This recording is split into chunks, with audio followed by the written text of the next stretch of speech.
Når du står op, hvad står du så op til? Når du gør noget, gør du så dit bedste? Og når der er noget, du ikke kan, får du det så lært? Med en erhvervsuddannelse lærer du det, der får hjulene til at køre.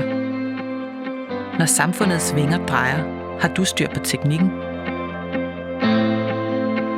Og vi kan ikke undvære dig.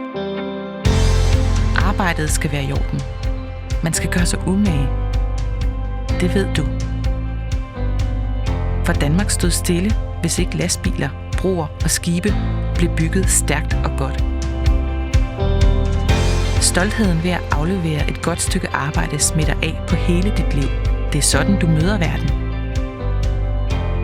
Du ved, det handler om hold-on, for vi kan ikke løse problemerne alene. Du ved, at dine kolleger ved alt om tuning, turbo og teknik, og du ved alt om fejlfinding. Så jeres samarbejde giver altid mening.